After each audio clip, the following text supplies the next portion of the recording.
Welcome to Hot Topics. Today's subject is going to be selecting PPE in accordance with NFPA 70E, the 2021 edition. All page numbers now will be based upon this edition.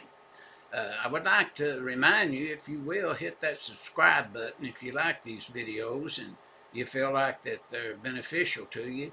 It sure would help us out so that we can keep bringing these videos to you with the latest information and hot topics and things and questions and answers that are submitted, to us. So, first of all now, we would move over to page 65 in NFPA 70E, and on the right-hand side of the page, up at the very top, we have a simplified formula for calculating the calories per centimeter squared.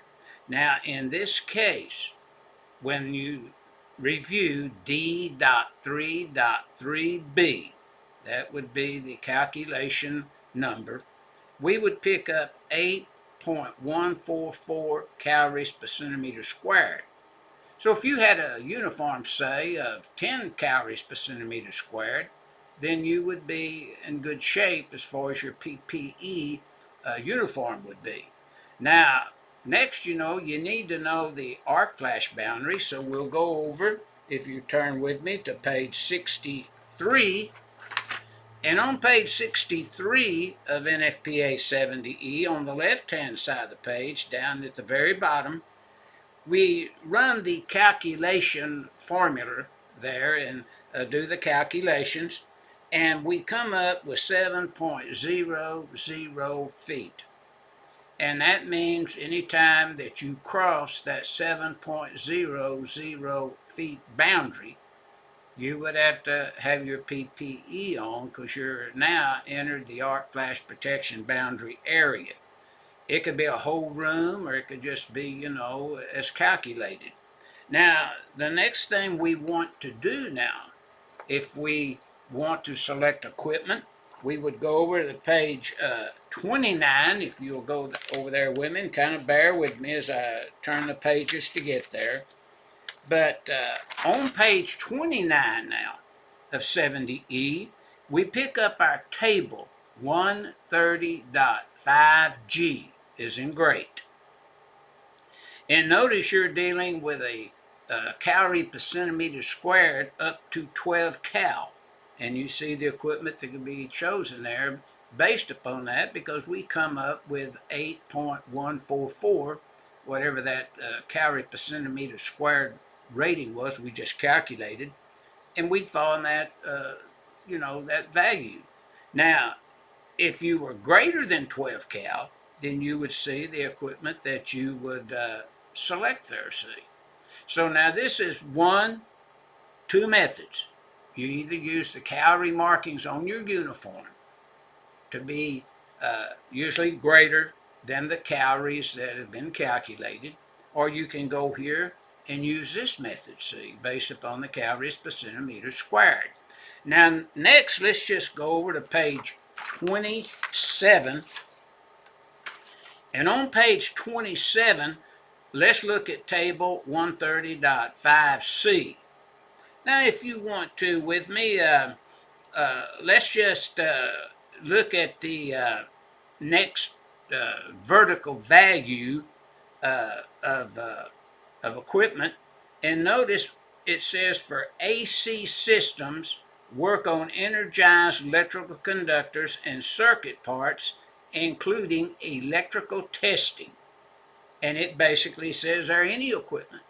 It doesn't matter. Any equipment that you work on, then you see it says, yes, you're going to need PPE.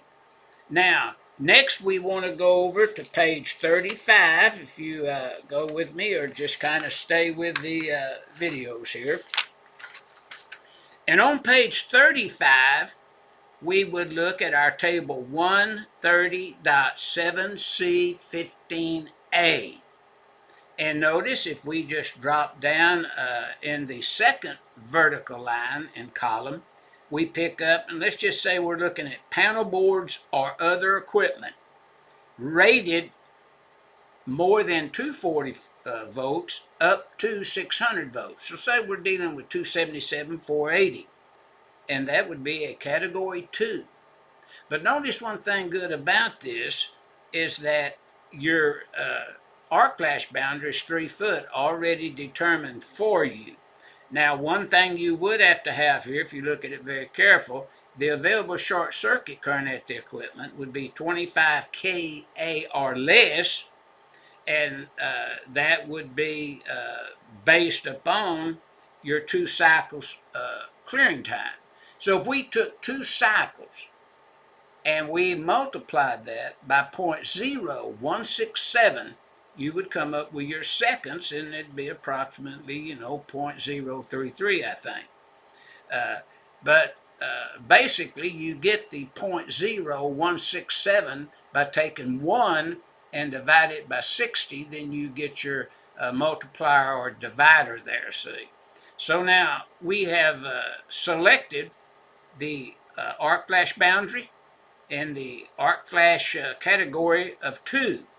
So our next step then, we would need to go over to page 37 next, and on page 37 you will look at your categories. You got 1, 2, 3, 4 listed there on the left hand side of the table.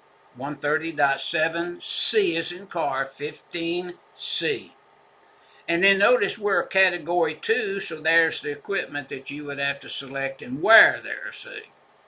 Now, next, we would look at the simplified method of selecting your equipment, and we're going to have to fast forward over to about page 75, if you will, with me, or just look at the video if you don't have your 70E handy. And over on page 75, we look at the table H.2 at the very bottom. And for everyday work clothing with a category of 8, then notice the application where you could use that category 2 is listed there, and so you can go through the tables if you wanted to, instead of running the actual calculation that we looked at, see. And then if you have an arc flash suit, then notice you can be over a category 2 all the way up to a 4, and it lists there and tells you, see, category 3 or 4, where if you're at the very top, everyday work clothing that we would look at, in the second column, the applicable situations that you'd have there, then notice it's a category 1 or 2. Now the other thing we have to look at is shock. So now if you don't mind, let's just go to page 25 with me, if you will. So let's just back up in reverse to page 25.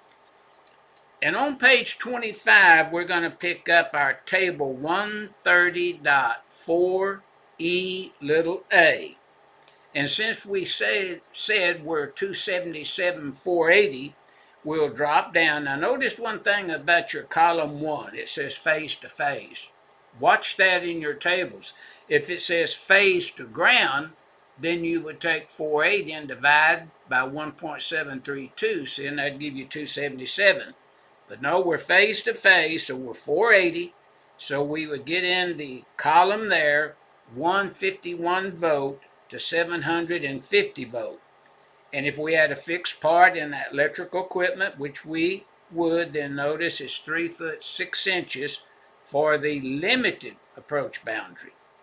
And then for the restricted approach boundary, then you see it's basically 1 foot. Now, if you want to go into PPE selection and other areas of PPE and other safety-related work practices, just review our videos on NFPA 70E, and you can look up just anything that you want to look up and review. I'd like to thank you for watching. My name is James Gray Stallcup, and I wish you a blessed day. And again, thanks for reviewing the video.